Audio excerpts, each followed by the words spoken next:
दुनिया में ऐसा बजट आज तक बना ही नहीं। आज तक ऐसी योजना परियोजनाओं की घोषणा किसी ने की ही नहीं। ऐसी अनाउंसमेंट आज तक कभी हुई ही नहीं।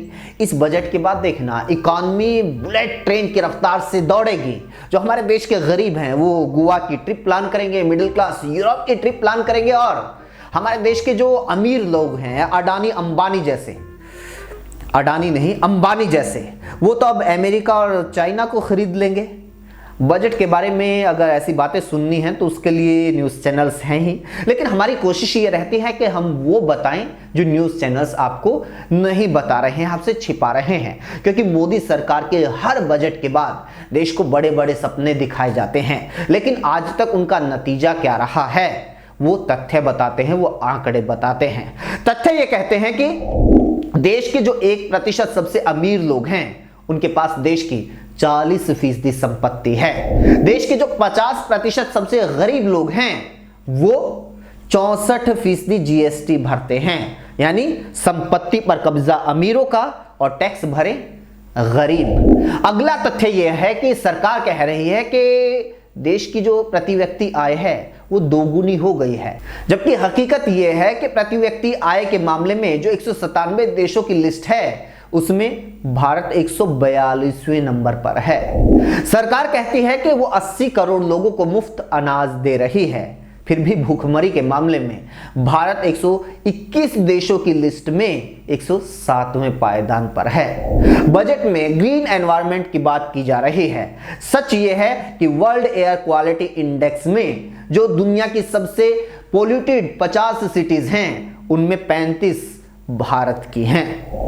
बजट की भी बात कर लेते हैं। इस बजट में क्या क्या छिपाया गया है जो आपको नहीं बताया गया। सबसे बड़ी बात, आज की तारीख में जो जनता है, जो देश है, वो महंगाई से परेशान है, लेकिन बजट में महंगाई रोकने के लिए क्या कदम उठाए गए हैं जिक्र नहीं मिलेगा। जिक्र नहीं मिलेगा कि इस बजट के बाद रसोई गैस, पेट्रोल, डीजल के दाम के ऊपर क्या असर पड़ने जा रहा है, क्या वो कम होंगे।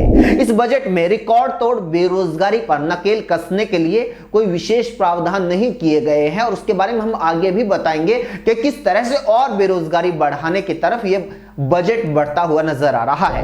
देश का जो किसान लंबे समय से मांग कर रहा था कि उसको फसलों की एमएसपी चाहिए, कर्ज माफी चाहिए, लेकिन बजट इसके बारे में खामोश है। पुरानी पेंशन स्कीम की मांग को लेकर जो देश के कर्मचारी हैं, तमाम राज्यों के कर्मचारी हैं, वो आंदोलनरत हैं, लेकिन उनकी मांग के ऊपर भी ये बजट खामोश है। सभी को इंतजार रहता है इनकम टैक्स में छूट का, कि टैक्स में छूट मिल जाए, लेकिन जो लोग टैक्स में छूट को मास्टर स्ट्रोक बताते हैं वही लोग अक्सर किसानों को अगर सब्सिडी मिलती है तो उसके ऊपर चिल्लाने लग जाते हैं। लेकिन सरकार ने इस बार सब्सिडी देने के बजाय किसानों से सब्सिडी छीनने की बात की है, कोशिश की है। किसानों की ही बात कर लेते हैं। एक तरफ जहां इनकम टैक्स में मामूली सी छूट दी गई है, तो वहीं किसानों को इस बजट में मार पड़ी है। इस बजट में फर्टिलाइजर सब्सिडी को 2.25 लाख करोड़ से घटाकर 1.75 लाख करोड़ कर दिया गया है।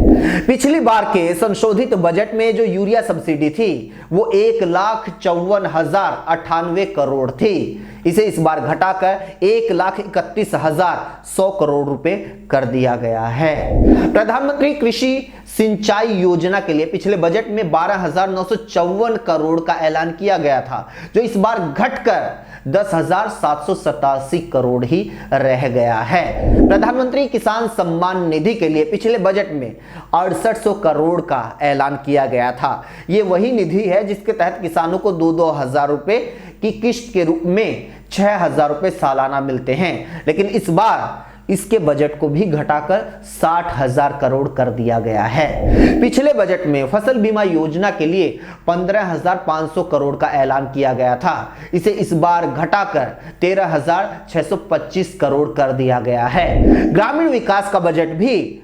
2,43,000 करोड़ से घटाकर 2,38,000 करोड़ ही कर दिया गया है। इसमें भी कटौती हुई है। मनरेगा का बजट, यानी जिन गरीबों की बात मोदी सरकार बार बार करती है, मजदूरों की बात करती है, उनके बारे में जान लीजिए। मनरेगा का बजट भी 89,400 करोड़ रुपए से घटाकर 60,000 करोड़ तक सीमित कर दिया गया है।